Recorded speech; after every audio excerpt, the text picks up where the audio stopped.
Hey there. Day 3, black, back on Glimesh. Black on Glimesh.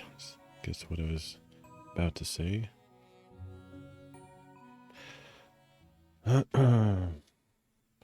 So I did finish that book from yesterday.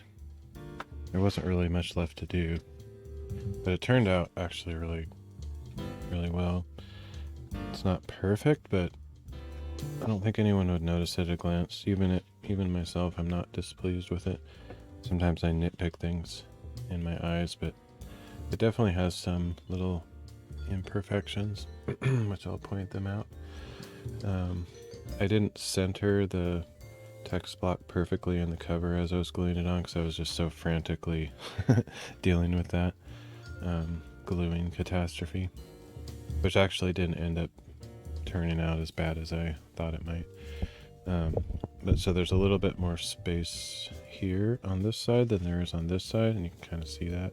It's really close to the edge here, and there's a little bit more distance there. So this headband is actually sticking out a tiny bit further than the cover. Not much, but one imperfection. And the distance of these didn't turn out too bad, but that's primarily, like, this is actually pretty good. They're not sticking out really far like I thought they would, but that's mainly because there's like a gap back here, which had I pulled it tighter like I normally would, I would push the text block so it's like really tightly wrapped, so it looks more like that.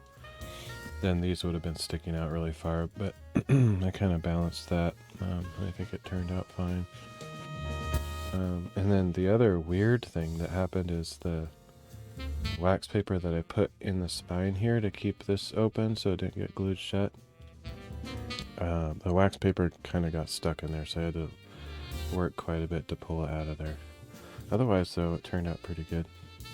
I'm pretty pleased with these grooves that were created by these skewer sticks, these metal skewer sticks. They could have gone a little bit deeper if I had a thicker one of these sticks, but this is all I have to work with. And it turned out fine. And that's the result of all the stuff I was talking about earlier when I was working on the cover, trying to get the most of the... Oh, it's hard to even use the words to describe this. When I was creating the cover, I tried to push the fabric down this way instead of up that way. If you remember, I bridged on the inside a piece of paper here, and I put a couple 6cm spacers under this side to kind of boost it up as I was doing that, and that's what allowed me to have this extra space on the outside for this groove. Otherwise, normally it'd be a very smooth transition all the way around this arch on the spine, and that's kind of by design. I wanted it that way, not only for the just kind of aesthetic look of having this groove here, but also I think in theory it allows the covers to open a little bit more easily, just having that groove, and they open really pretty nicely. But yeah, the only other thing that I did is that I cut the ribbon a little bit short, and how I do that is I use a what do you call these things? Iron? Soldering iron. And I have a special tip for it. It's actually a soldering iron kit that you would buy for like burning wood, doing like engraving into wood with a hot bit on the end. And this one has like a kind of a wide blade shape to it, so it's flat on the end, and that allows me to, you can heat it up. This one has like a temperature control, which is pretty cool. And so I just heat it up, and I put that on top of a mirror. So I have this little handy little mirror that I use. Could be just a piece of glass or a mirror because they're heat resistant. And then I just use this to melt off the ribbon at the length I want. And since it's made out of a synthetic material, it actually melts the end of it, and that's what seals seals those ends in so it doesn't fray. I used to use spray check, which is like a chemical that you brush on to the edges of things that you don't want to fray, but I didn't really like that stuff ever because it's kind of a strong smell. It smells a lot like super glue. It might even be made of the same kind of chemicals, but I don't know. I don't really like brushing that onto the end of the ribbons. It's something that you handle fairly often. I mean, it dries and stuff, but it's just, I don't know. I never had a good feeling about using that stuff, so I've since switched to melting off the ends at an angle, and I think that seals it in even better than the chemical, so and it's a lot easier. Just takes a couple minutes, or just a few seconds really to do, but to set it up it takes a few minutes. I have this nice soldering iron holder that I have from way back in the old days when I did stained glass. That's what this is from. I just have a little sponge in here that you get wet just to wipe off the excess plastic that melts onto the end of the soldering iron. While it's hot, you wipe it on a wet sponge, it takes off all the material that's on there. That's kind of nice. So yeah, this is a done book. The only other thing I'm going to do, and this has nothing to do with bookbinding, is I'm intending to paint something on here. That's why I used artist canvas, so it would be a good surface to paint on. And like I mentioned before, I thought it over and I wondered if I should prime it with gesso before doing this, but I decided to leave the natural canvas look because I like the little speckles and texture in it.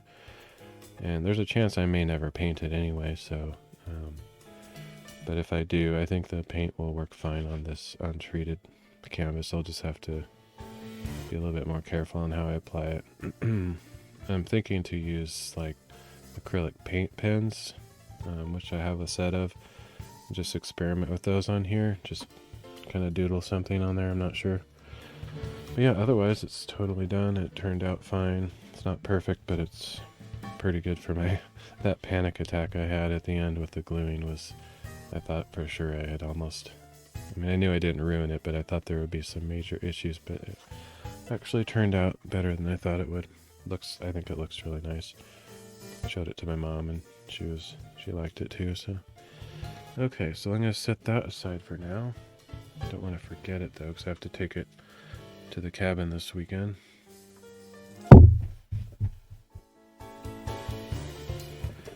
And so I have this stack of text blocks. A text block is just all the signatures of the book. All the words in bookbinding are weird. I'm like very dyslexic today. Maybe I'm always dyslexic, I don't know. Anyway, so yeah, their signature is just a bunch of, or several folded sheets in half, and then you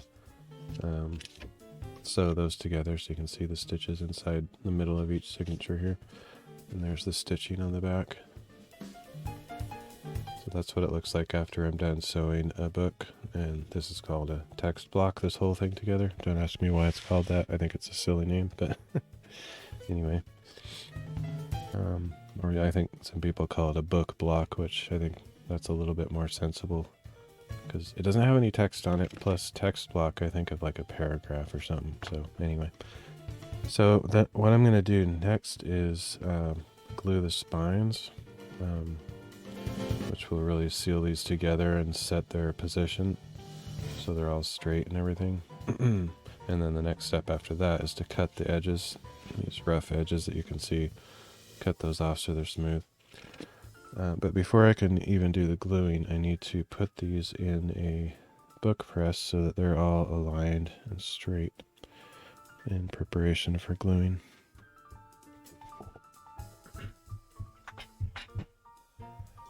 And it's a process that takes a while. It's probably one of my least favorite steps in the bookbinding process. It's just kind of tedious and it's actually pretty difficult to do. I could be satisfied with this. I mean, if you look closely, you can see that these are not perfectly lined up. Like each of these signatures is sticking out a little bit more than the others, or Just not perfectly straight across, but it's pretty close. I could be satisfied with that, but I try to get it really like perfectly straight. Like for example, like you can definitely see on this end if it'll focus. How these two last signatures are pushed in further than the rest, and then like this fourth one is sticking out. So yeah, I try to get those really straight, and it's pretty tedious, especially when it's inside this standing book press, which is how I do it. It's really hard to reach around to the back side and push up the signatures from below, especially when working with small books like this. So I'm actually hoping to eventually fabricate some smaller boards, like maybe 3 inches long, like, or tall, like this wide, 3 inches this way, and that way I would have the book spine sticking out above that 3 inches, and then I could manipulate the bottom part of the book below the 3 inches by pushing up and down, pulling down. And then I'd have, you know, these screws would be 4 screws really close together, 2 on either side, and then you'd be able to tighten it on there. So I'm hoping to make strips like that, like 3-inch strips, just a bunch of those out of plywood or some. I mean, ideal would be something like bamboo wood, like a cutting board, and I might end up just buying some bamboo cutting boards if I can find some cheap ones and cutting them up into 3-inch strips, something like that, because bamboo is really rigid, it doesn't bend, and it's really smooth, which is really good for these things. Anyway, eventually I'll make those, but since I don't have them currently, I have to work with what I have. So yeah, I try to get these more or less as straight as I can, which is really hard it's honestly really hard to do. Just kind of eyeball it until they're kind of straight, and then I put it in the book press, which ends up kind of, they move around a little bit, and it needs to be like really close to the end, and then the press itself needs to be straight on the table so that it'll stand upright for when I'm gluing them. Really labor intense step, a lot of fine tuning. So you can see that right now it's not straight at all. If you look at the end of this right here, and if it focuses ever, doesn't seem to want to focus there. There we go. These are all like sticking out more in the middle and less on the side, so I need to straighten that a lot. And the best way I've figured out to do that is to take something like a ruler or some kind of rod or something on the back side and just kind of push up on the signatures from the bottom. Something like this. And it's a real pain, honestly. I don't particularly enjoy this. Not gonna be fun to watch either.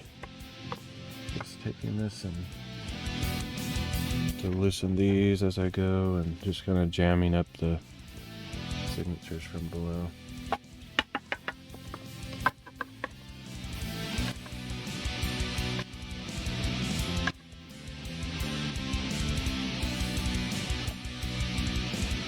And I think I need to get my other light plugged in so I can see better over on this side. I'm kind of running out of plugs here, so let me see if I have a place. Plug that one in.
make it a little bit easier to see. But yeah, I wish I had those 3-inch strips ready, because that would really make this a lot easier.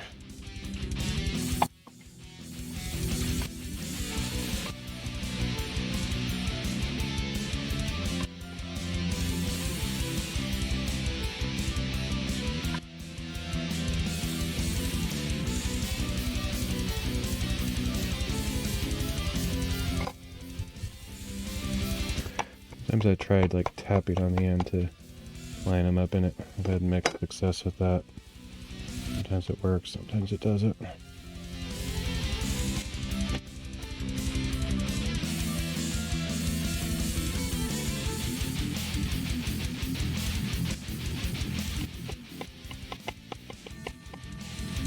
Sometimes they're just stubborn and they don't want to line up.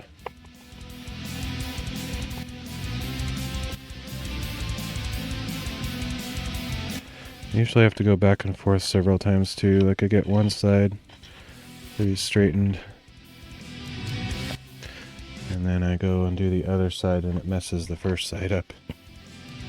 Pretty annoying. Not my favorite thing.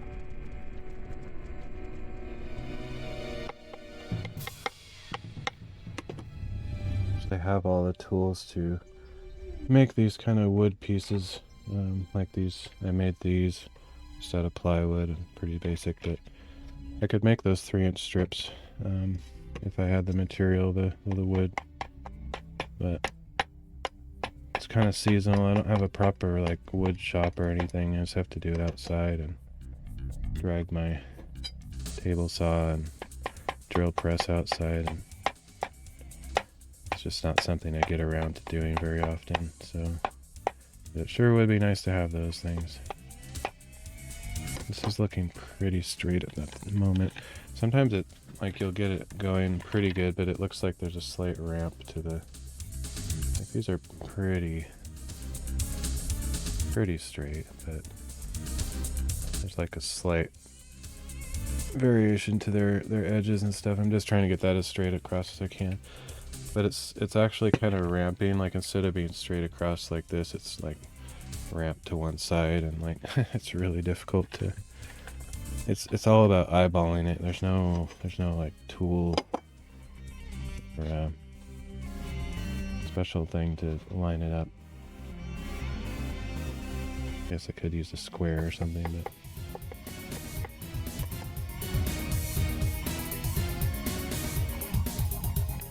it's looking pretty good, but now the other side's probably messed up.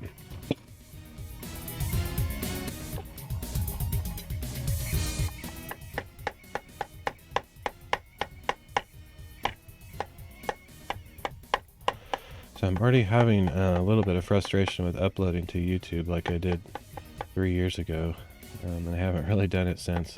I'm locally recording all of my streams here and uploading them on both YouTube and Odyssey. But YouTube's copyright strike stuff is, or not copyright strike, but their copyright claim system is so annoying. It produces so many false claims that it's really discouraging to even try to upload anything to YouTube, in my opinion. Oh shoot, I forgot. The other thing I need to watch for is the alignment this way. Like, it may not be apparent like at a first glance, but there's like a slight curve to these holes in there, and I want to make sure those are lined up straight across as well. So shoot, I have to like redo this whole thing. This whole process is so difficult. push these up and those back that way a little bit. Of course, that'll mess up the alignment in the other direction probably a little bit.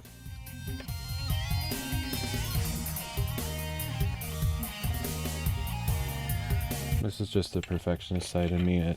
It's probably close enough that, you know, it doesn't matter, but the thing is, once I glue it, it's permanent. Like, if you glue it crooked, you can't just push it out, you know, the way that you want. Once it's glued, it's kind of stuck in that angle or whatever. So that's why I've come to spend a lot of time in this particular step, and even though it's kind of annoying and sort of a pain,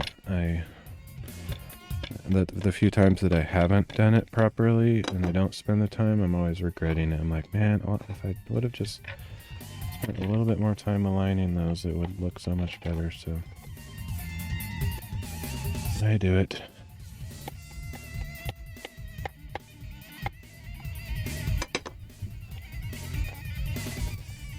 Oh, hey, Sainted.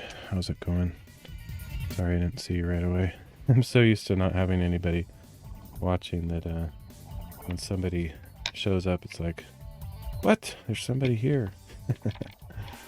How's things? Things are fine. There's probably such a large number of things that could be accounted for. I'd have to start now, and maybe 350 million years from now, I will have described the state of every single thing. Maybe. Like, by the time I finish describing all of those 300 million things, or 300 million years of describing things, several million things per year, there will be more things, and so I'll have to start all over.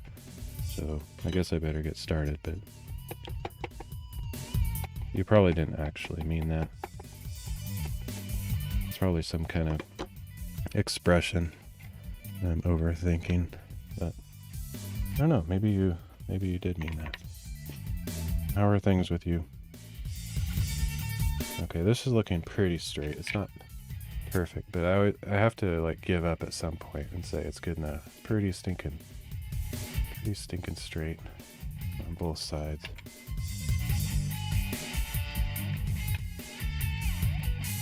So I'm happy with that. So then once it's straight, then I just tighten it up.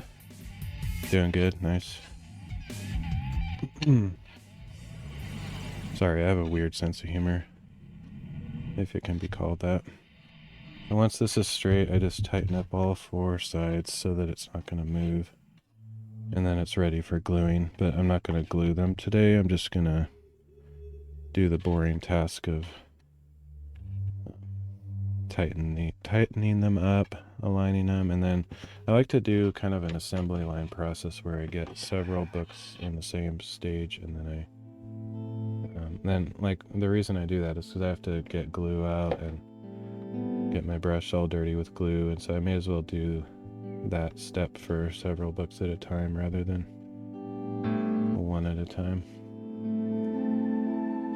And I have tons of books I need to work on, so it tends to be more efficient when I do it that way. Oh, actually, but the other thing I need to do is I usually tape these down tight so they can't move. These are called the linen tapes, kind of reinforce the spine. I like to tape them down when I'm gluing the spine, but I don't know where my tape is. Let me see if I can find it.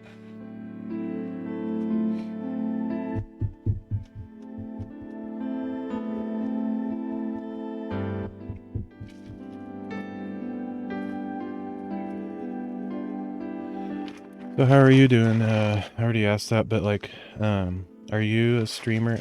I'm kind of guessing that everybody that's on Glimesh is probably also a streamer, because I don't think there's that many viewers here yet.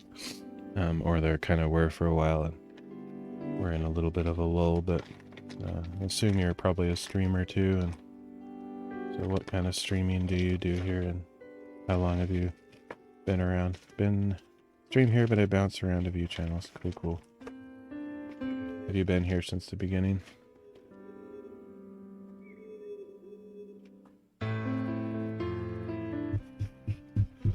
And sorry if I talked to you before. Like, I actually started here on the first week, so like a year ago, and I was kind of talking to a few people back then, and then I stopped streaming for like 9 months or 6 months. I was kind of off and on, and so I'm finally back, and probably have to remember like all the people I talked to, and it takes a while to get all that back when you go away for a while. Mainly games, do some tech and podcasts. You're an OG, cool. Technically, I can say I'm an OG too, but I've been gone for so long that I don't mind being treated like a newbie, because I kind of am. Let's see, I don't know where my tape is though. I probably pulled it out to use for something else, and then I didn't put it back. I should buy several of those so I don't have just one. I have like special drafting tape that I use that comes off really easily. Oh, thanks for the follow. Yeah, I've noticed lately there's like 0 art streams, at least every time I look. I'm not really a super dedicated viewer, because I don't have a lot of time these days. I'm really busy, and that's part of the reason I haven't been streaming, but every time I've looked recently, I've seen 0 art streams, which is kind of strange. So I guess I'll be the art streamer for a while until maybe a few other artists come back. There's probably still some here, but just the hours of day that I look, there's usually none. Okay, so here's some masking tape, and I'll probably end up using that because I'm not finding my special drafting tape. This is similar. Yeah. We love art streams, but it seems to have gotten quiet. Yeah, I mean, everybody knows all this stuff, so I'm not saying anything new, but it's a shame they kind of had the big launch like a year ago, and there was like that huge excitement, especially because Mixer people were trying it out and all that. And then, I don't know, then it quieted down. I don't know why people like tried it out and then they left or whatever.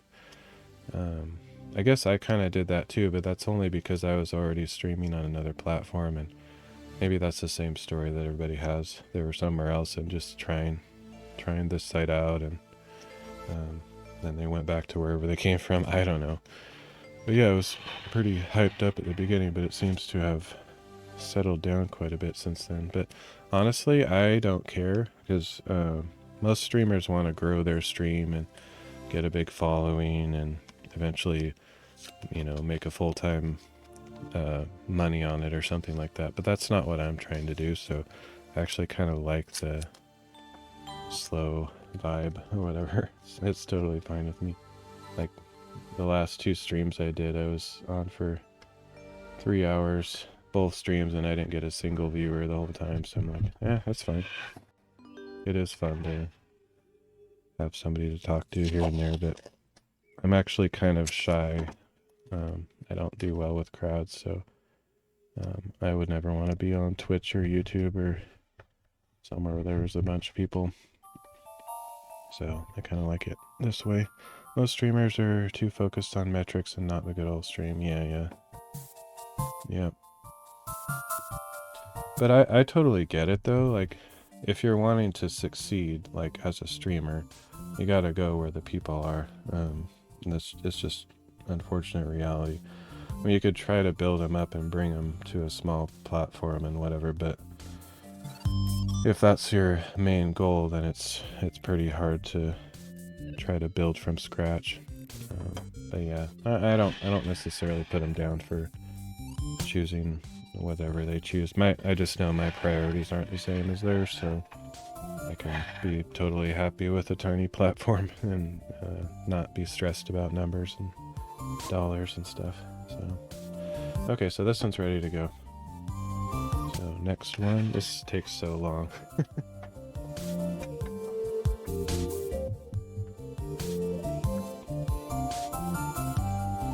But I honestly really hope that Glimesh succeeds and grows. I think they have stuff that other platforms don't. Even if their technology isn't necessarily revolutionary, which it kind of is. I mean, it's the whole FTL thing is cool, but I don't know that they're necessarily the only ones with, you know, super low latency. I mean, Twitch is pretty fast as well, but for me, it's more about just the ideology, like the open source and open, you know, like board meetings and all that kind of stuff. It's pretty cool. Like, there's always, like, you always get this kind of hush-hush, never, all these secrets and stuff on all the other platforms. You don't really ever know what's happening, what improvements are being made, and then all of a sudden they have surprise announcements, and oftentimes they're for the worse. So I'm kind of burnt out with all that stuff, and it's kind of refreshing to have such a open community. From what you've seen, Twitch is still 4 seconds. Oh, okay. Yeah, I think maybe some special streamers might get some different technology or some boost or something, because it seems like some people have like really low latency. I came from DLive. That's where I've spent most of my streaming time. I was on there for about 3 years. Before that I was on YouTube, but I was not happy with YouTube at all. And DLive has about, I don't know, you can get it down to like that same 4 or 5 seconds. And then they were also experimenting with some sort of low latency technology. And they had it to like really quick too, but it seems like they gave up on that. I don't know why, but anyway. But yeah, for me it's not necessarily all about the technology either. I like small communities, so that's important to me. I don't like big corporate stuff. And yeah, I just like the open sharing kind of community. I mean, I don't really like the fact that the staff here doesn't make any money. I mean, I would like to see them, you know, be able to be rewarded for their work, but it's cool that they're willing to put so much into the platform without any kind of payoff at this point. But hopefully it'll eventually get to the point where the staff is actually making money off of it.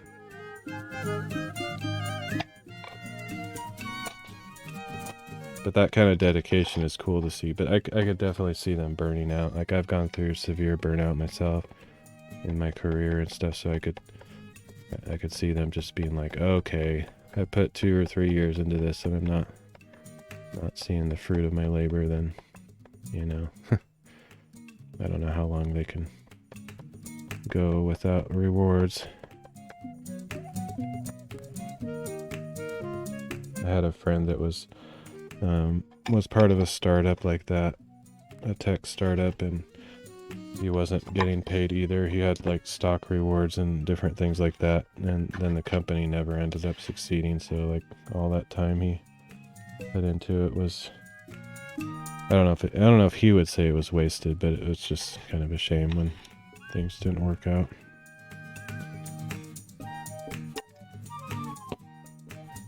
Okay, this one's looking pretty straight already. A lot faster than that first one, but this side needs a little bit more. I mean, rewards are always nice, but I guess you sign up knowing. No, I'm not. Well, yeah, I'm talking. Well, I think you probably know, but I'm talking more about the staff. As a streamer, I don't care if I make money. Although, streamers, you know, should be rewarded too eventually if their efforts pay off. But I actually don't really like the idea of getting money for my streams.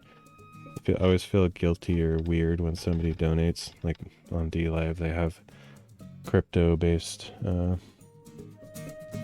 donations, and it's like I always encourage people to give their donations to other streamers that are actually trying to make a living, because I was just more doing it for fun.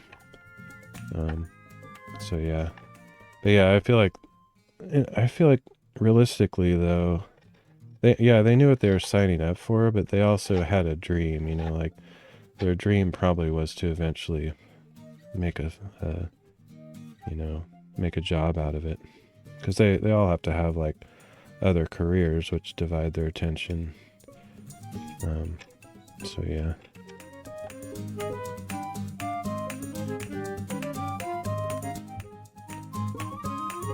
Okay, that's pretty straight, I think.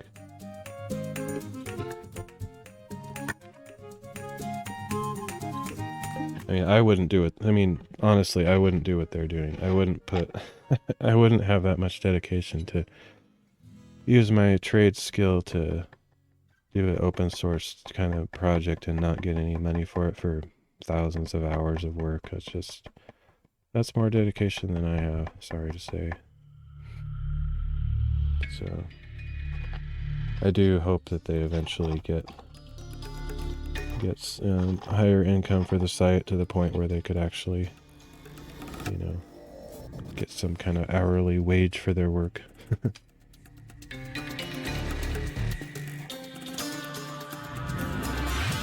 Unless they don't want to, you know.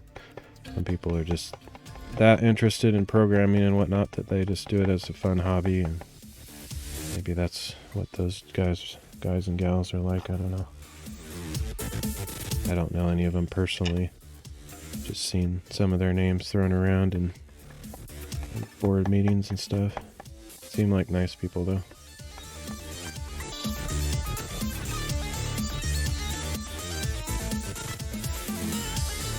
It's kind of fun to actually know the staff. Like, I don't know them because I haven't been around lately, but like on DLive, it's also small, so I actually know all the staff and they know me and whatever. And I could have that same kind of feeling here if I was more active on Discord and whatnot. That's kind of fun. Like, you would never get that on like Twitch or YouTube or something.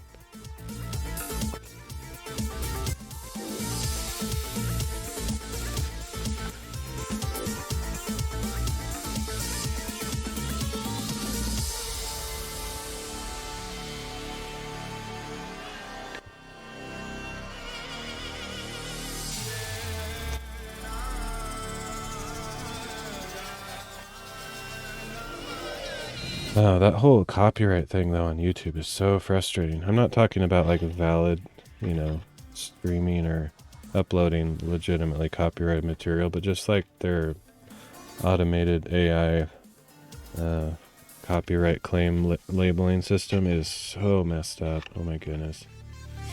I don't know if I can even stand to upload these streams to YouTube because I already got one copyright claim yesterday from my stream. And the funny thing is, like, I'm actually using music from a website that literally says in their legal section that every single song on this website can be used free of charge on any stream or YouTube or anything. So it shouldn't be claimed at all.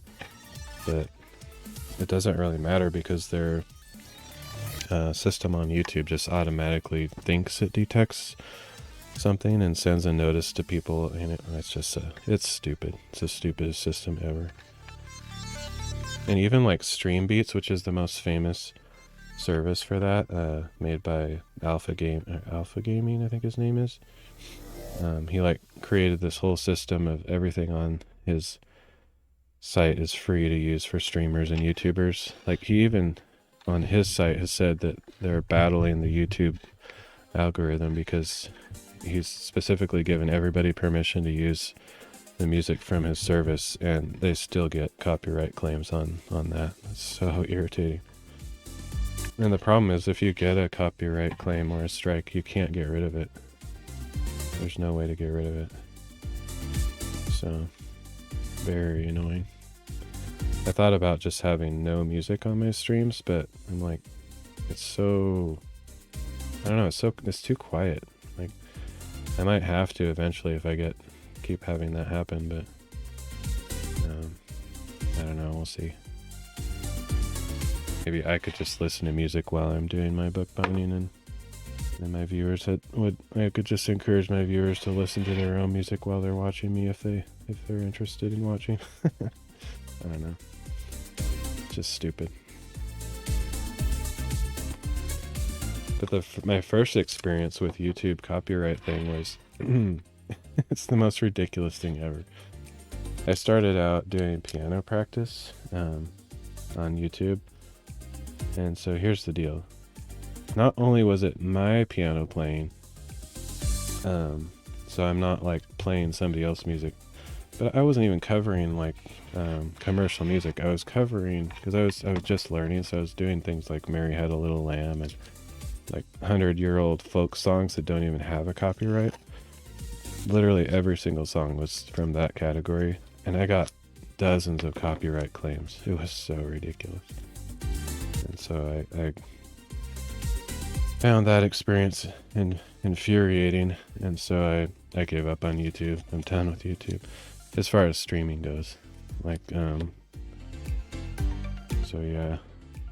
That literally every single live stream I did on YouTube had multiple copyright claims on those folk songs that are not copyrighted. It's so stupid. And I was just playing them on the piano. Yep, it's terrible. I've heard many stories of like just sound effects being copyright claimed. Like somebody's out on a farm and some wolf or coyote howls in the background, and that gets copyright claimed because it's like from some, you know, somebody has a sound library with a coyote sound in it, and so they copyright claim that. It's just ridiculous. It's so messed up. Go alert, grab my daughter from school. Cool. Hey, no worries. Thanks for dropping by. It's always good to have somebody to talk to, or somebody to rant to in this case.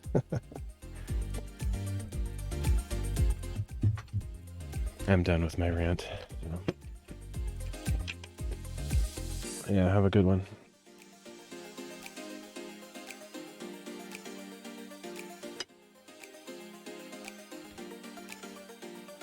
Okay, so I have a bunch of these to do. That's probably all I'll do this stream is just put these in the book presses, and then next time I'll do the gluing.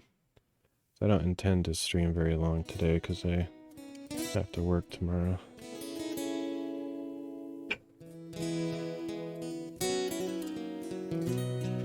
Ah, shoot.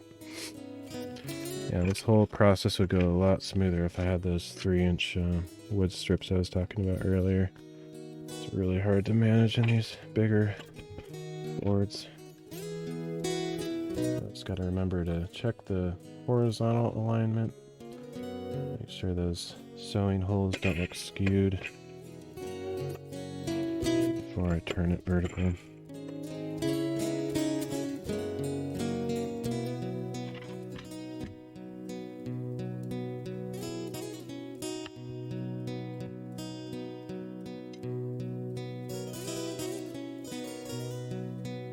This one looks like it'll be pretty easy. This tapping method is working pretty well. It's hard to see. It's hard to like put this in a direction that the camera can see, but I'm just tapping on the ends of the signatures to get them all lined up. And once they're straight to my satisfaction, they're straight in this case, but they're ramping to one side a little bit, so I have to do this top side a little bit more.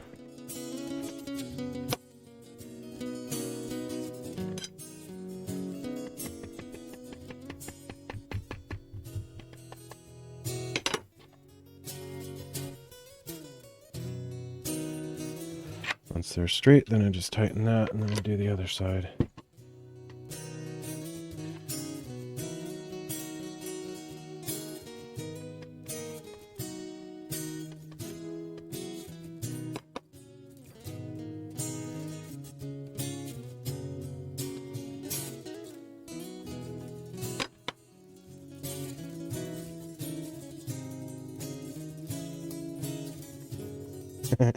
I've also been toying around with the idea of putting my own music on my streams and just seeing if that would get copyright claimed. The YouTube algorithm is so absurd that it wouldn't surprise me. Like, they're literally all songs that I've created myself, so there's no way that anybody else owns the copyright, but I almost bet on it that some of those would get claimed anyway, just because of how messed up their system is.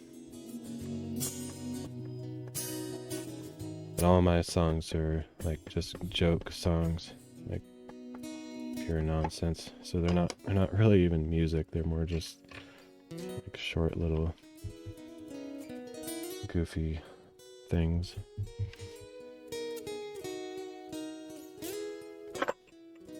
Oh, this side moved, of course.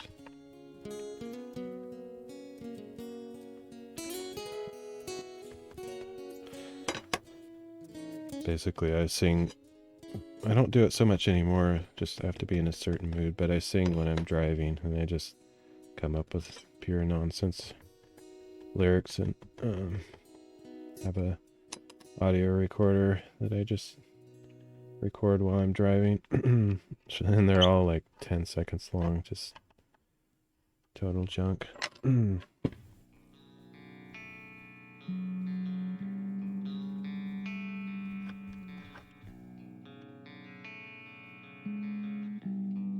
But if I get too many more of these claims on YouTube, I might have to resort to something like that, just because I don't know what else to do.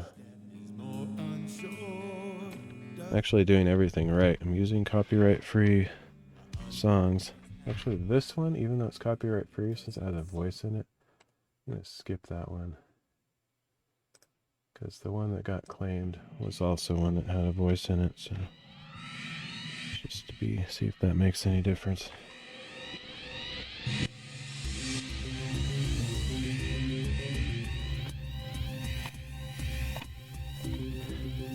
I might also try like game music, like have a bunch of music straight from games that's not remixed, and just see what happens with those. Because technically you can play that music if you're playing the game, so why wouldn't you be able to play it in the background of your stream? That's how I think of it, but I don't know how that works exactly.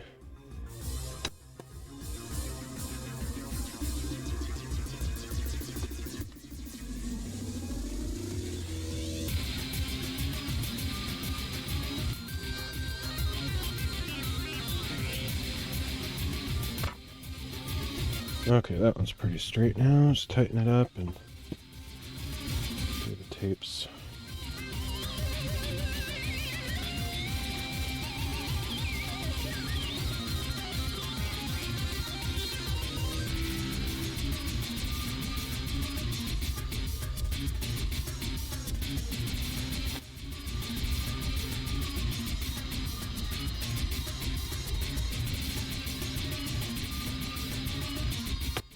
That's not long enough.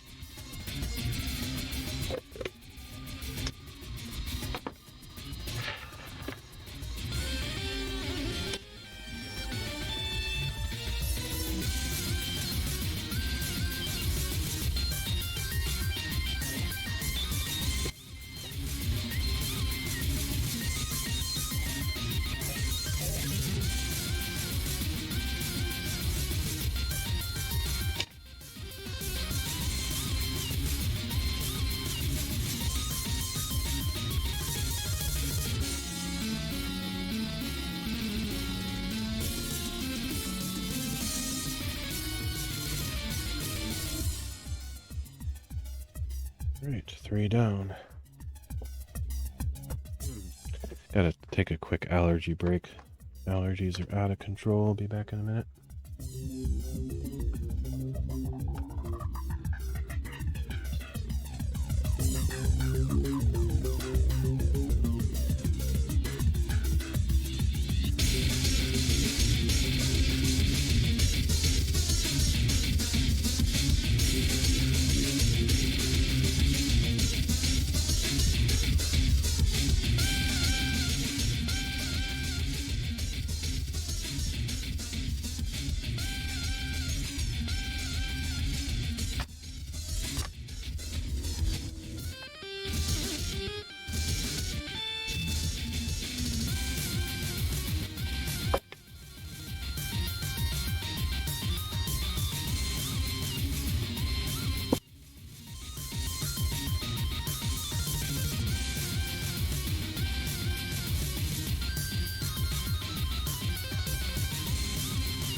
Smaller ones seem to be easier.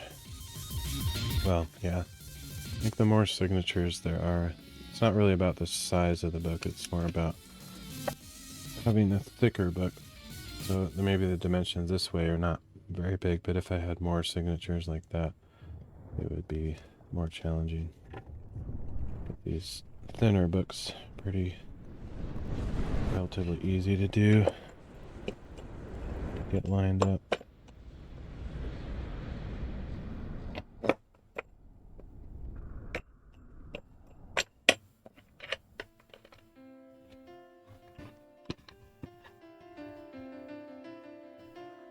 Probably could put my camera in a different place to show this better, but oh well. If I made those strips, that would make it a little bit easier to get on camera too. These thinner 3-inch wood strips.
That's pretty straight.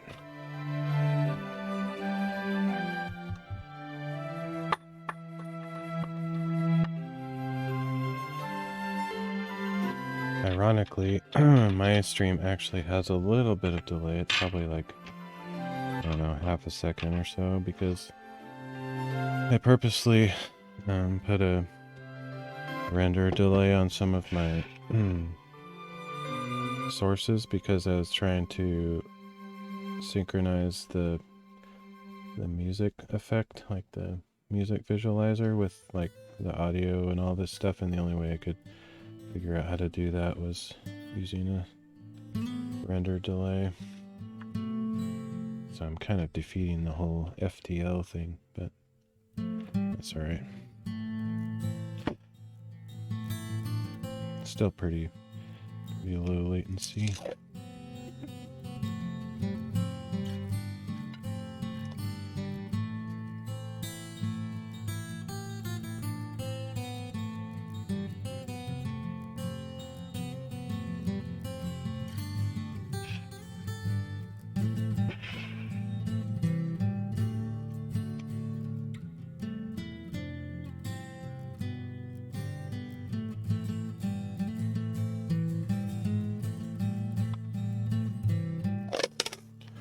I hope they fixed that bug here on Glimesh where the chat wouldn't scroll down.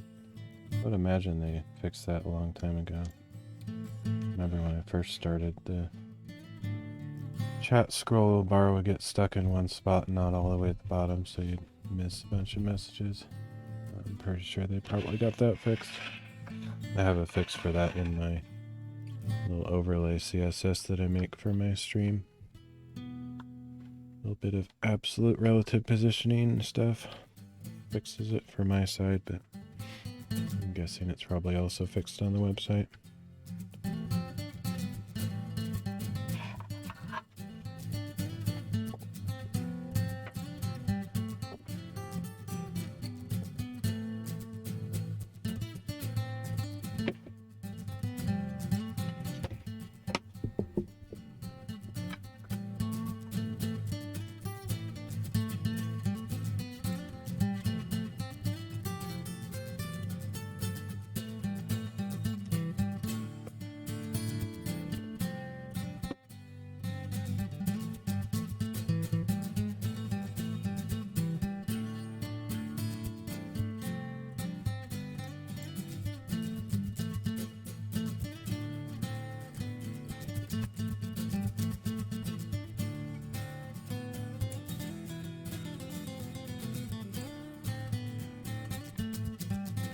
Actually, I haven't told anybody on D-Live that I came over here. I actually deactivated my account over there, so I didn't really have a way to tell anybody anyway, but I sort of like to dodge the crowds, so I don't really care if nobody follows me over. The only reason it would be kind of cool to say something is maybe I could get a few people over here on Glimesh, but I don't really like to cause drama or try to pull people away from one platform to the other, so I'm not the best candidate for getting people to migrate or do marketing for the site.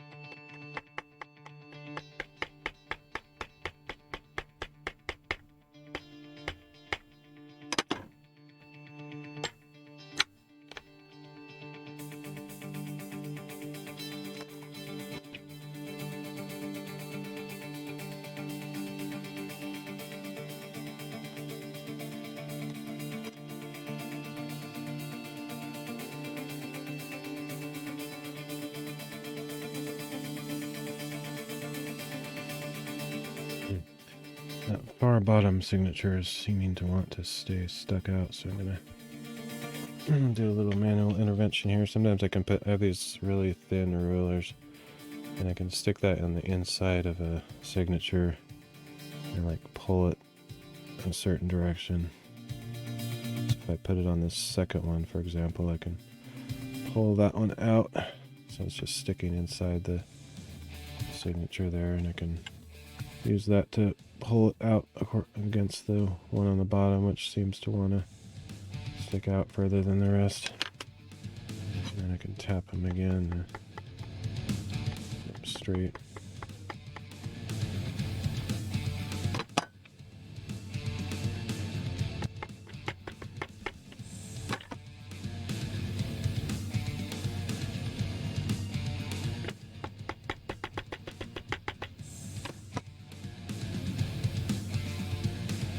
Seems pretty good.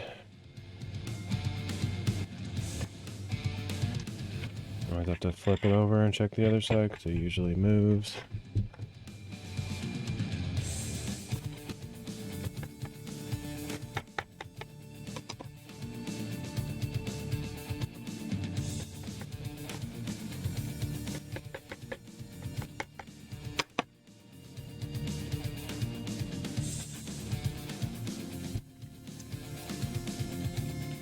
Okay, both sides look pretty good now.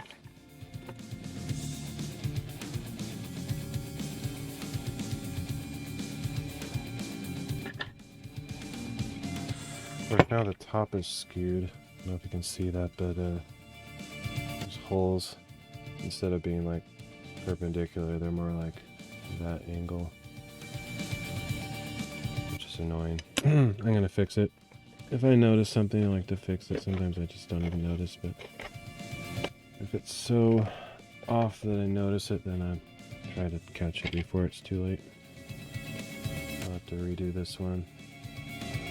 They were at one point straight. I don't know why they moved. I guess when I was messing around with that signature in the second position, it pulled it down or something. Might get lucky and these don't move too much in this way as I was doing that.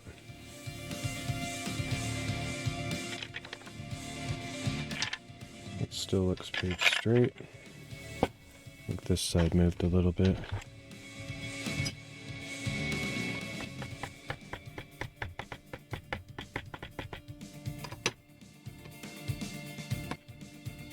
Looks good.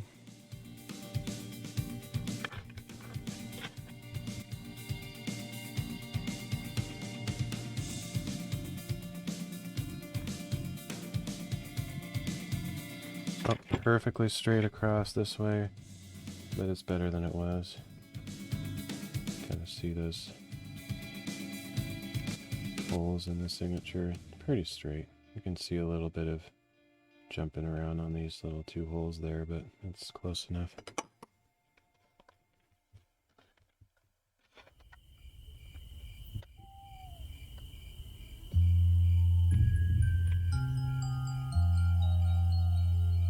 even a perfectionist has to have some kind of threshold that they're willing to accept a certain amount of error.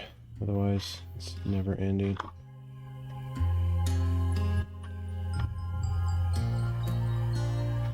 And it doesn't affect the end product because all of that gets covered anyway. As long as it's not vastly misaligned, it's fine.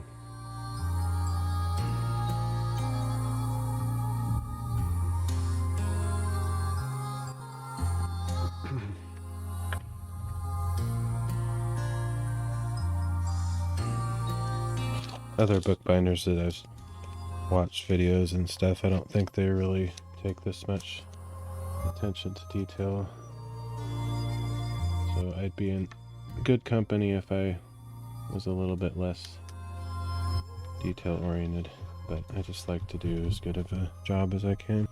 And it's not about making money. This isn't a job for me, so it's something that I enjoy and take pride in doing a good job. So it wouldn't be as fun if I just rushed through it and didn't take care of all the little details.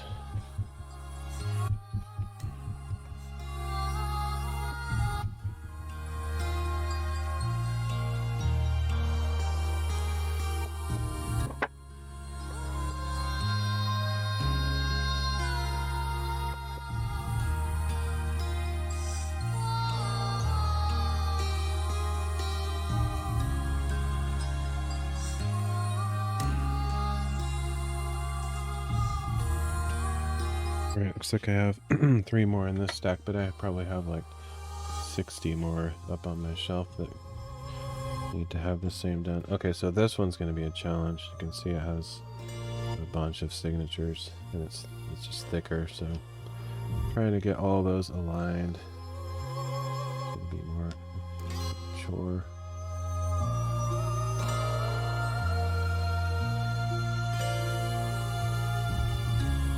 Start out doing the alignment on these holes, which there's only a certain amount of straightness you can do because each row of holes or each column is going to be off a little bit than the ones underneath it, beside it. So like if I align here, these ones might not be aligned, or these ones, so I just kind of take a visual average of all the way across as best as I can. Asbestos, ew. Avoid that stuff. There's no asbestos used in these books, rest assured. Except for asbestos I can.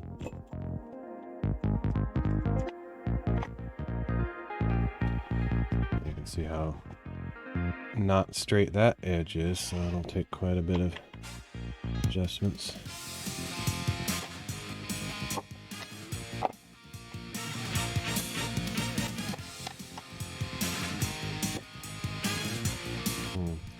Also moved quite a bit in this direction. I don't know why that happened.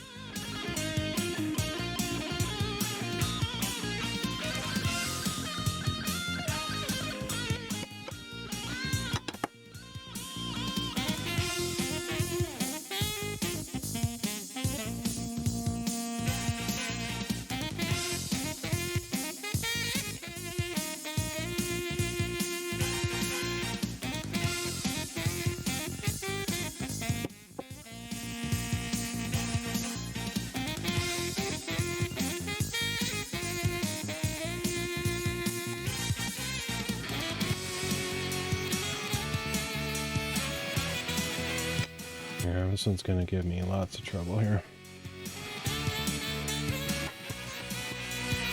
Tapping technique might not be as effective. For some reason the middle signatures are wanting to sink in.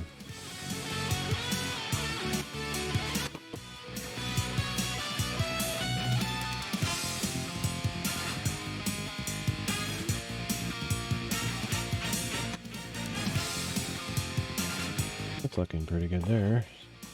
Of course it always moves whenever I do the other side, but just keep doing it over and over again until both sides are Good.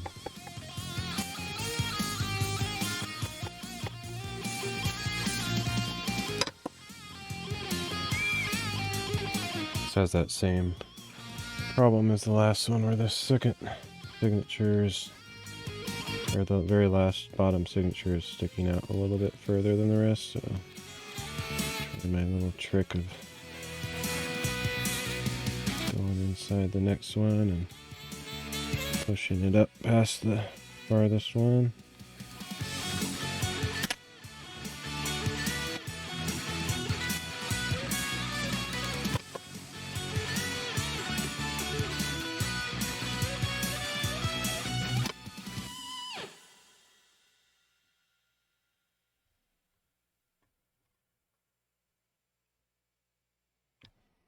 Very last bottom one just wants to take the lead and be the farthest out.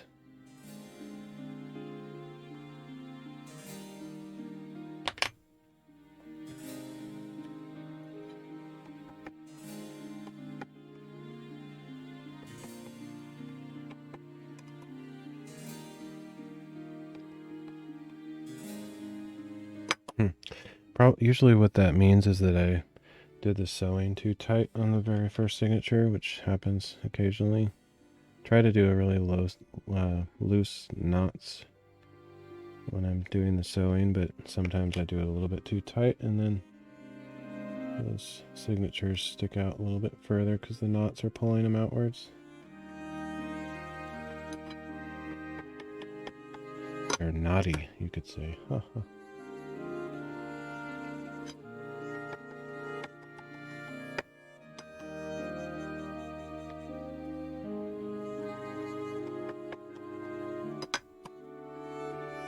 Okay, that's pretty straight. Of course, I'm sure the other side is all messed up now.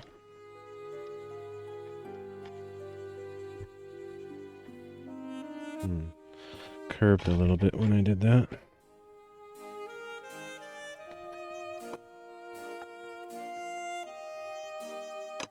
Man, that bottom one is very, very obstinate. I don't know if that's the right word, but...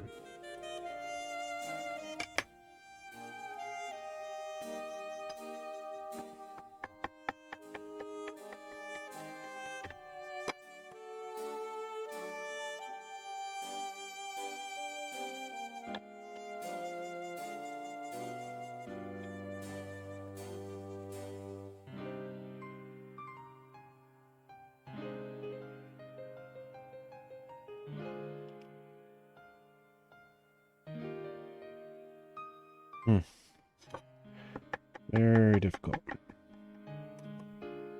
It's a mind of its own.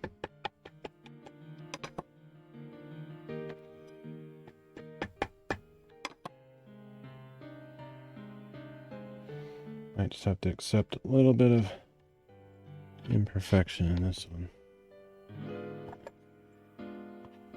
Now this side's all messed up, as usual.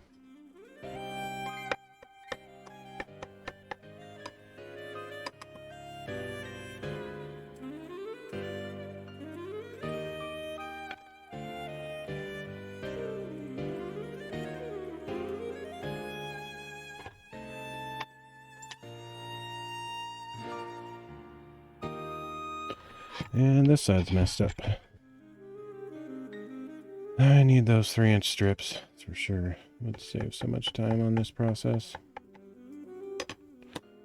Or even if it didn't save time, it would just make it a little bit easier.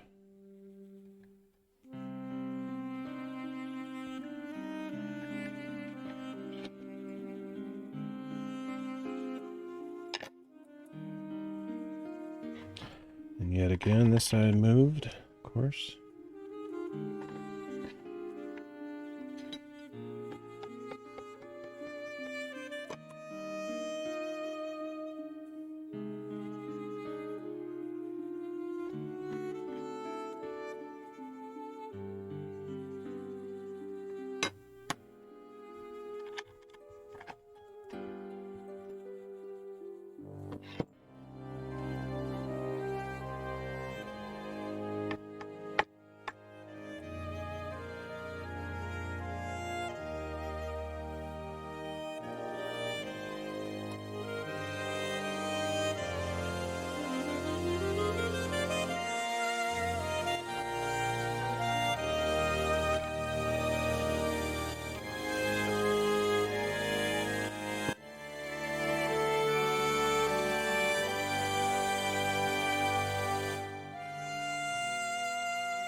It's the worst one ever.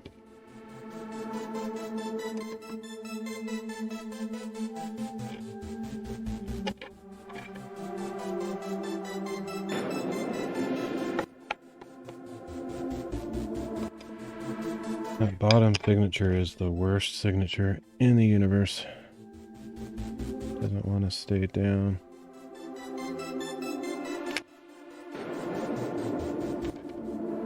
Definitely a sign of a too tight of a sewing on there.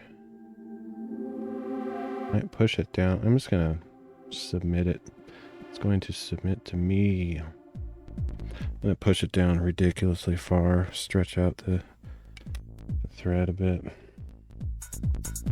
See if it'll behave a little better that way. Nope. It's weird.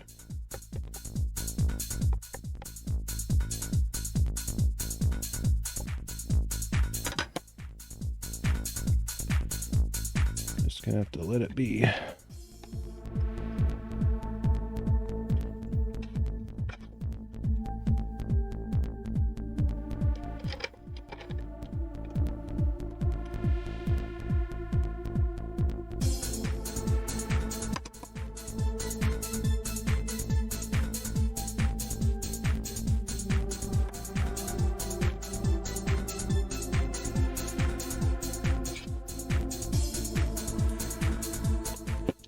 Oh, look at how messed up that is. That's terrible. Like these two right here way down, and then it's also down on that side. It just moves all over the place every time I flip it around.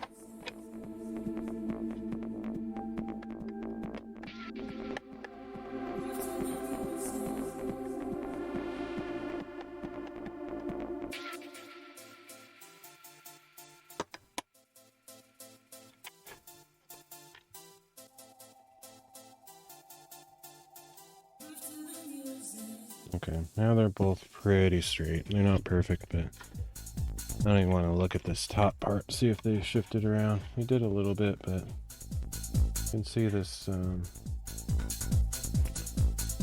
don't know if I care to fix that or not. You can see this third signature is like down a little bit further this way than these two on the end, and there's a little bit of irregularity right there as well. But I don't know.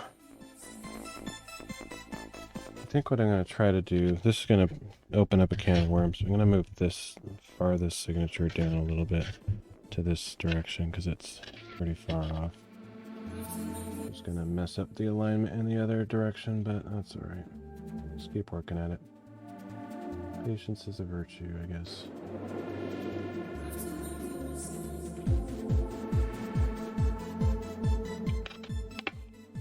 Now let's work on these again.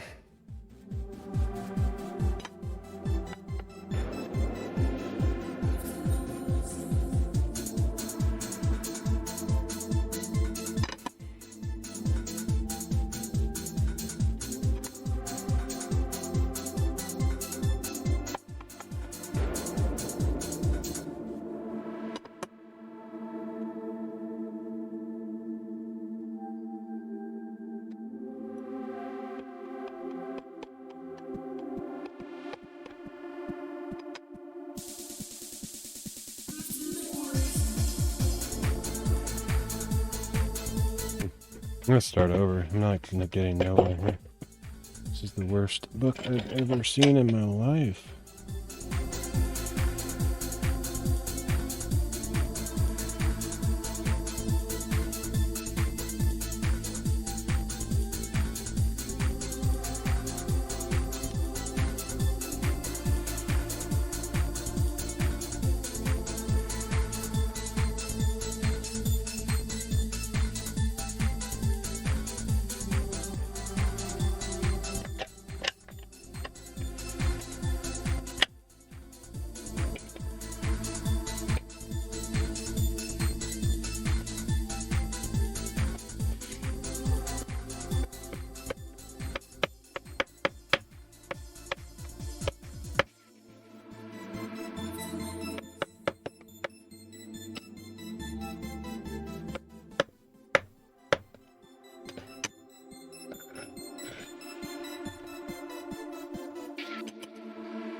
Can't really see the side when I'm doing it vertically like that. I guess if I can get it straight, then that's a better way to see it on camera. Can't tell if it's ramping from one side to the other unless I look at it from the side though.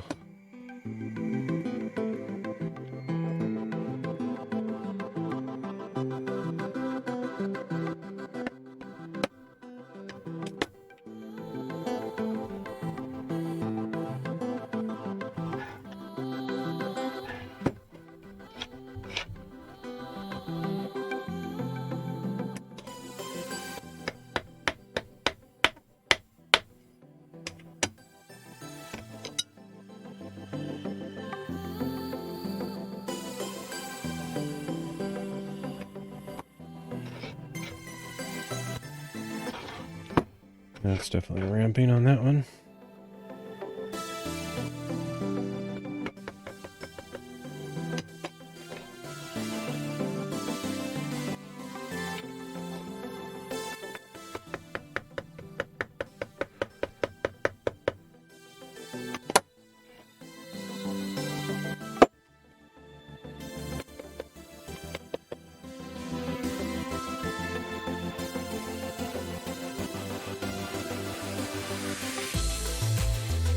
Now this is doing that same thing it was doing last time where the sides are sticking out further, but that'll be an easy fix.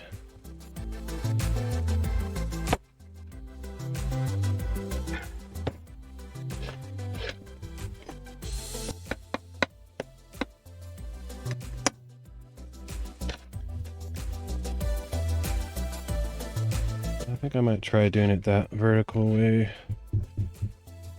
Not just for the sake of the camera, but it seems to work alright.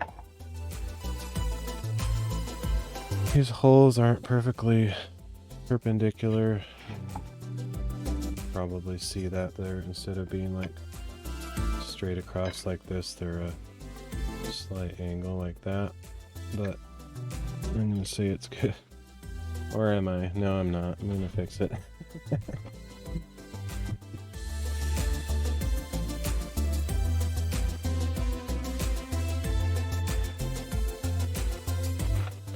Which means, of course, I'll have to fix this dimension again. Anytime you move it in one direction, it gets messed up in the this way as well.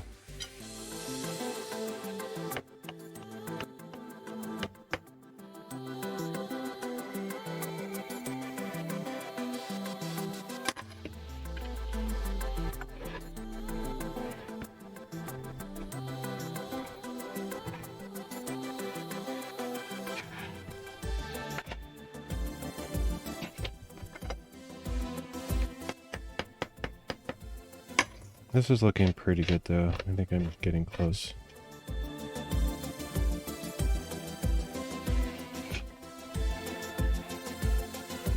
Pretty flat. About as flat as I can bear to do.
No, that's not good. Not good at all. It's ramping to one side. I don't know when that happened. Or I just didn't notice it. Gotta fix it.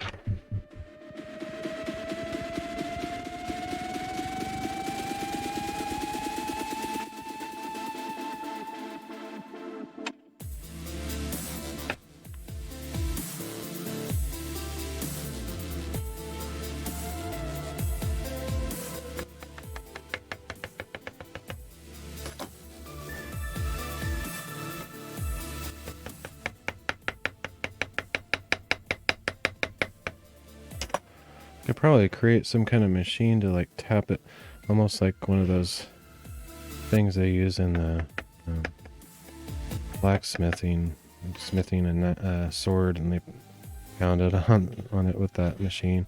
Something that did that same thing but very light taps would be pretty useful for this.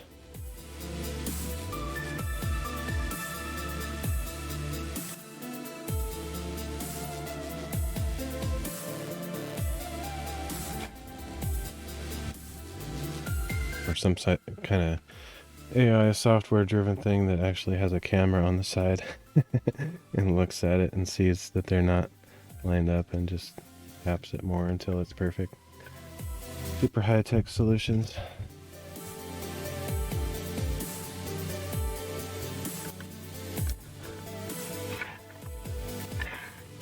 Okay, I think it's good now.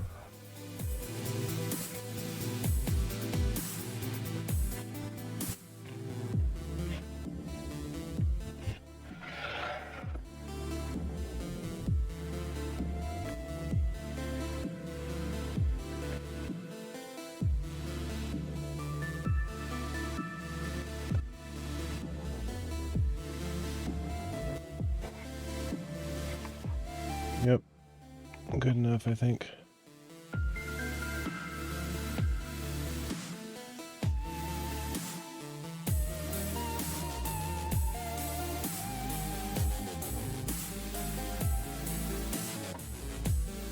Alright, short allergy break. We'll be right back.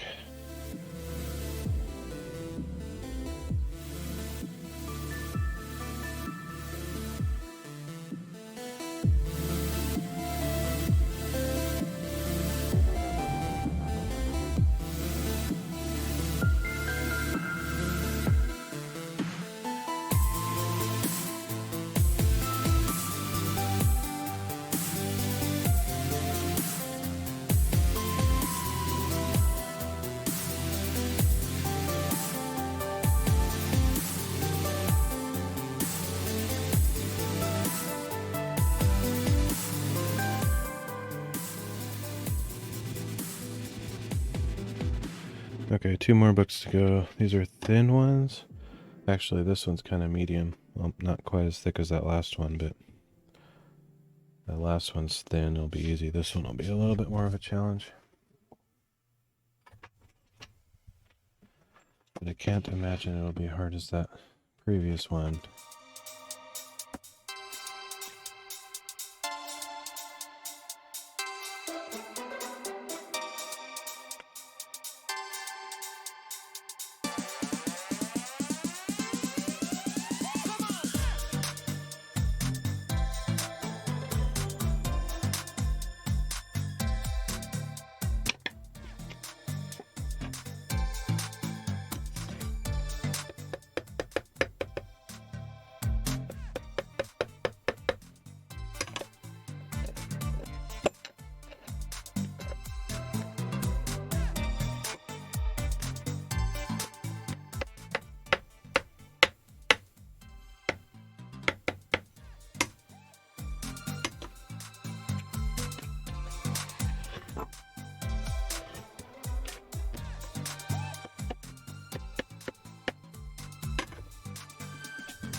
Looking good.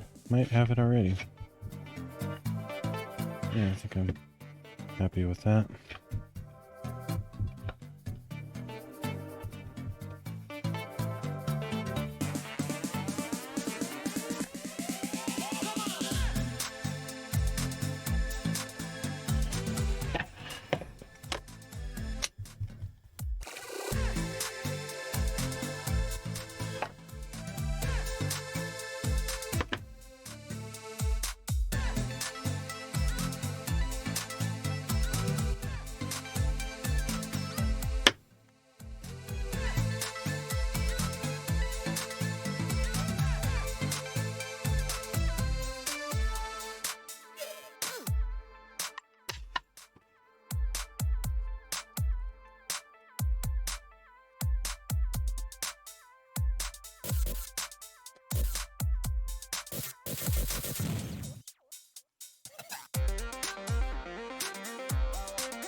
Alright, last one in this stack. I'll just have to decide if I want to do more.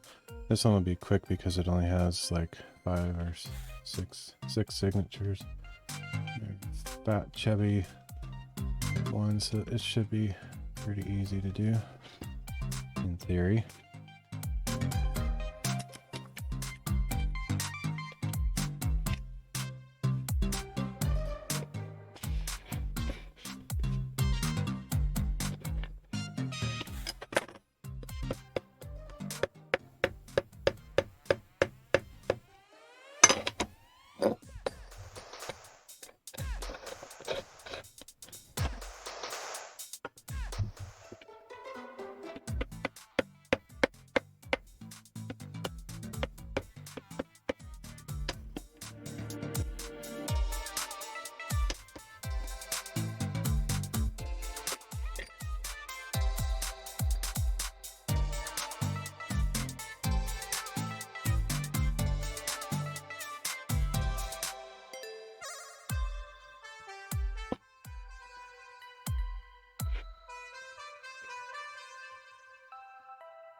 If the music thing doesn't work out for YouTube replays and stuff, I might, let's see, could I do that? I wonder if there's a way to, I'm recording locally. I wonder if I could record the audio track in a separate channel and then just upload the replay without any music, or that, or what else is, or something else I was thinking to do. Can't remember. But yeah, I could probably do it that way, maybe. But that's not really, that's kind of just sidestepping the issue for YouTube.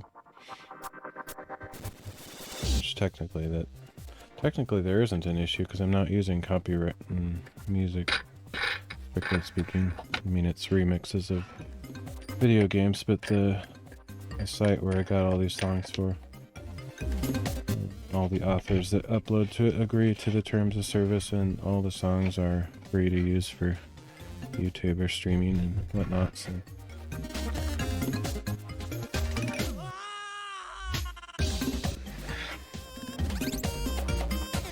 But technically, you could argue that songs came from video games, so even the people that remix them are, in a way, not abiding perfectly by every form of copyright law, but they are transforming it. I don't know, that whole fair use transformative thing is very murky waters that hasn't been well defined.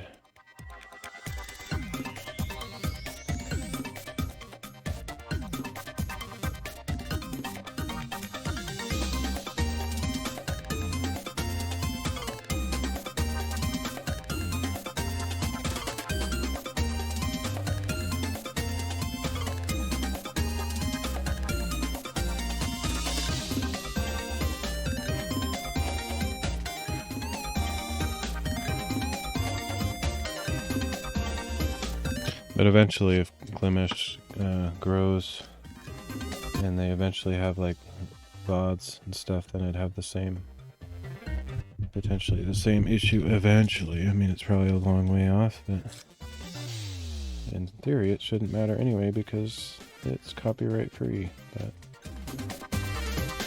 that's one of those annoying things about streaming.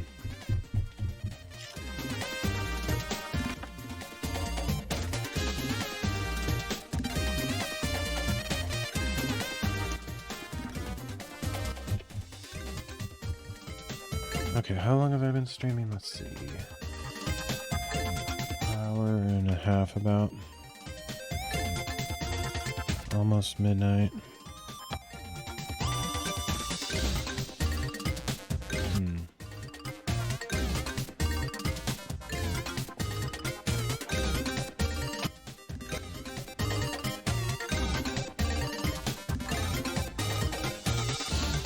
Got 8 books in the presses ready to be glued. I have so many more to do though, I could just keep going. Like a ridiculous number of them. There's a stack. All of these need the same thing. Got 1, 2, 3, at least 3 more no, 4, 5 more stacks of the same size. About 4 or 5 stacks. All of these books need to be glued on the back. I don't know, maybe I'll do a few more. Let's see. I only have 4 more assembled book presses, so maybe I'll just do these first 4. That would be a good cutoff point.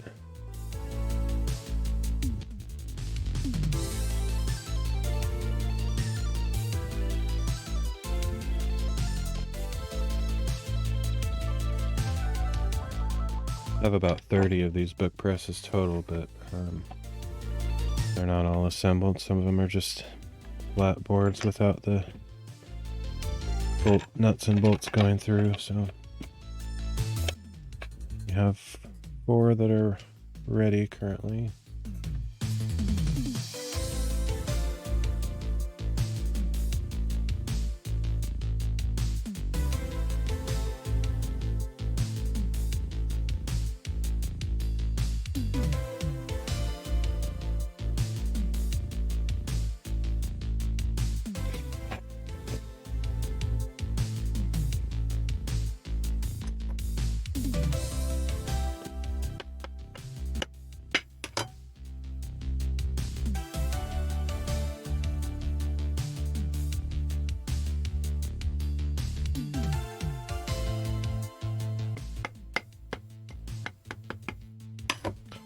First signature doesn't want to go down for some reason.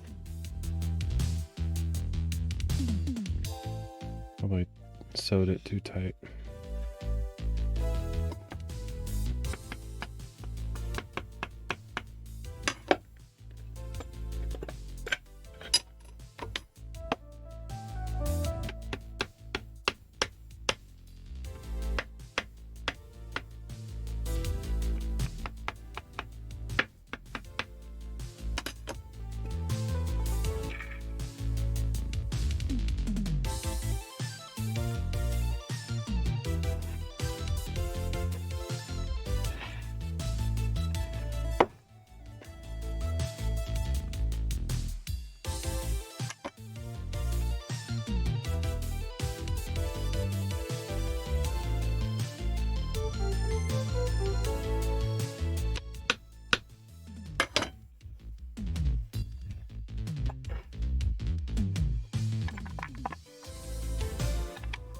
Close enough.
Oh, one thing I was gonna say is about the sound stuff.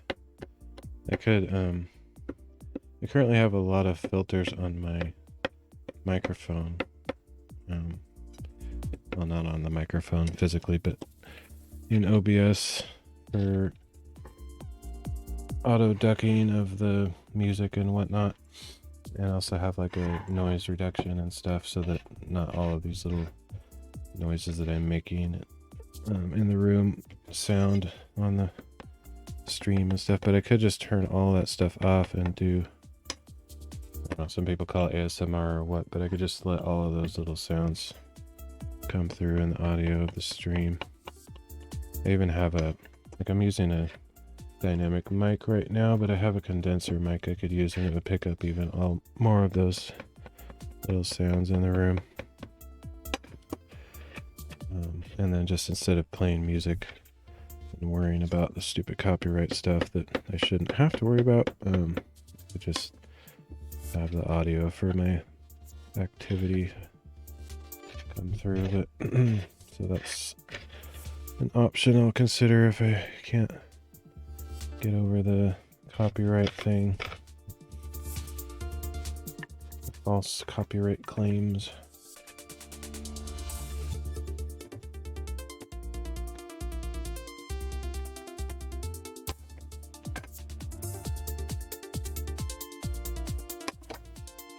But I'd rather have some kind of music going because I'm not a super talkative guy and kind of like just focusing on the activity. Unless somebody shows up to chit chat, then certainly don't mind chatting.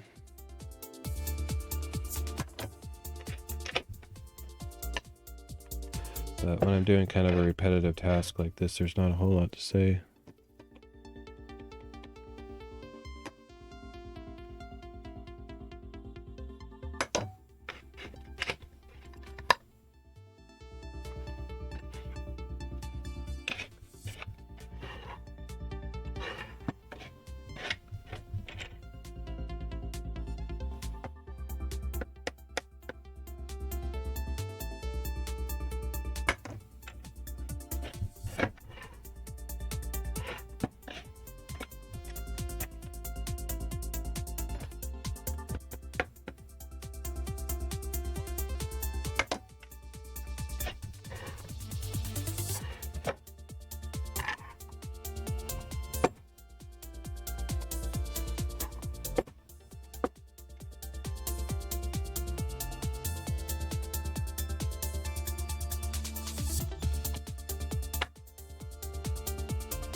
This one's being a little bit difficult for me.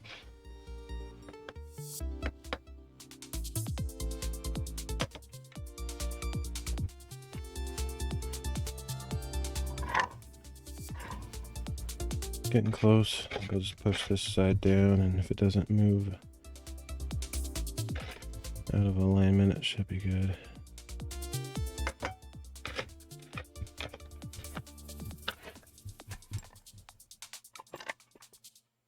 Looks pretty good to me.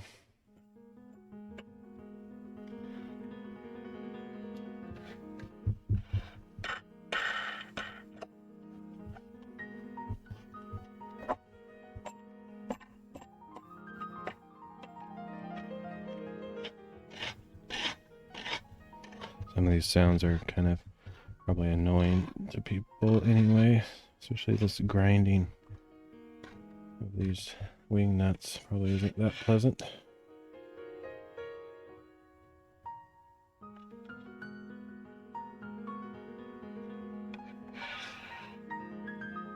Okay, 2 more to go.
This tiny one shouldn't prove to be too difficult.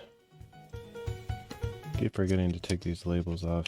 It's not that big of a deal, but these little post-it note squares can, if you put it under too much pressure, it can actually leave a slight indentation on the next page, which could possibly show through the other side of the paper in some situations. Usually not a big deal. I've had that happen before where the impression of the post-it gets embossed in.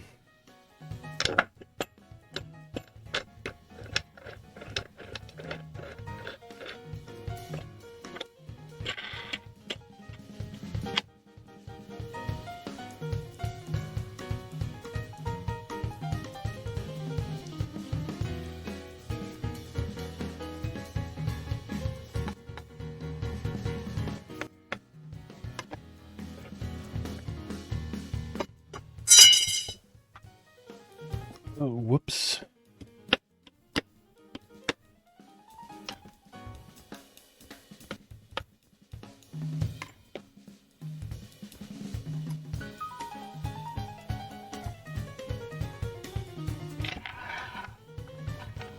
Looks pretty straight. If I just push this side in a bit, should be good.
Alright, one more to go.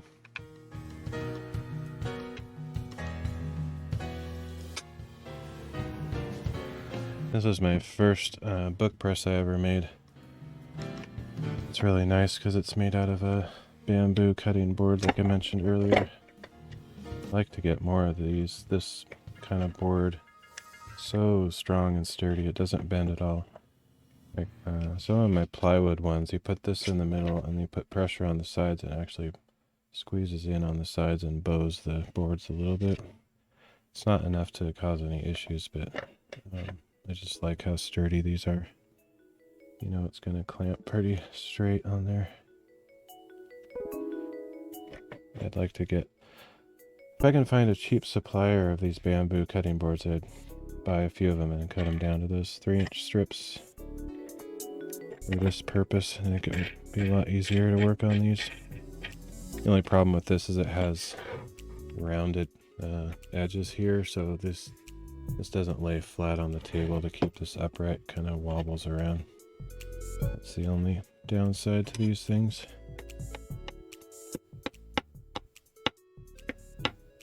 But I could just as easily use my belt sander to sand those flat.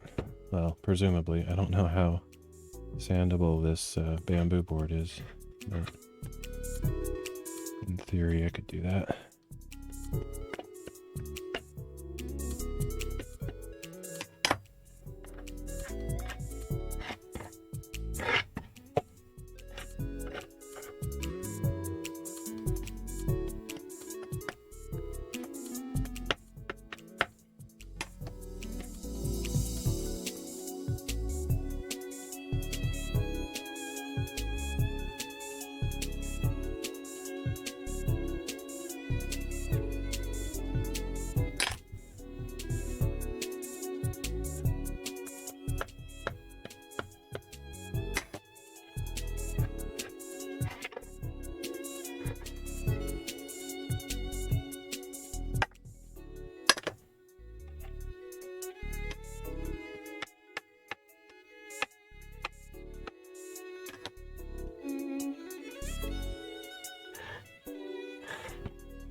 close.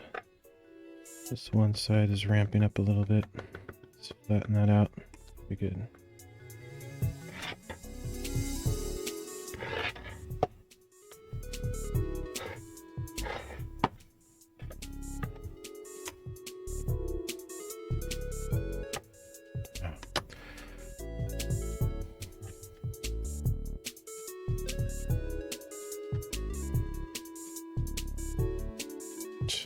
Java trying to install right now.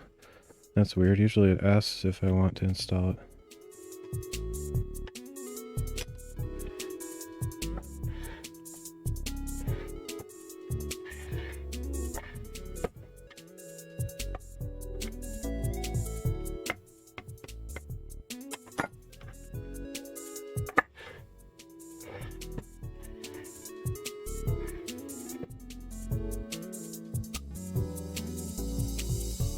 Oops. Oh, great. Have it all lined up, and then, of course, the tape gets squeezed in there a little bit. There we go.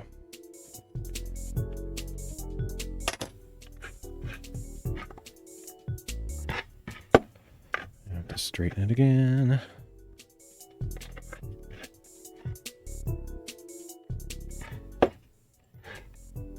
It's pretty good. Close enough.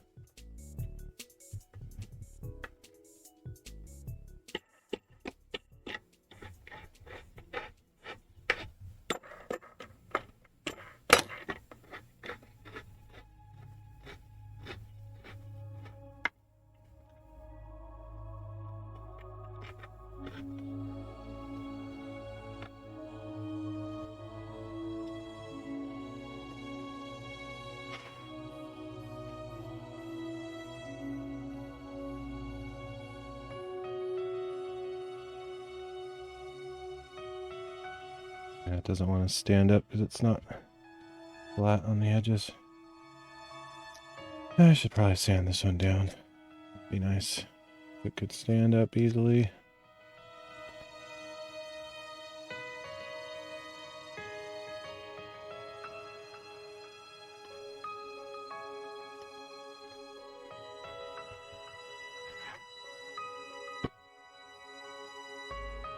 After all, the name of this kind of press, at least when you're using it this way, is called a standing press. If it doesn't stand, it's not really serving the purpose very well.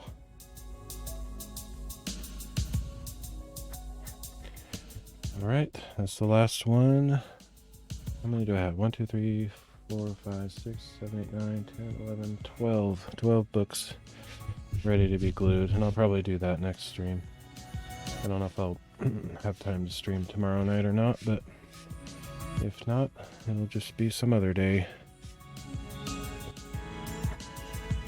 So thanks for joining me. It's good to meet you, Sainted Lord. I'm sure you're not around, but hope you have a good night, day. Let's see, if you're picking up your daughter from school, you must be, I don't know where you are, maybe UK or somewhere across the world, because most kids don't go to school until midnight, which it's midnight here.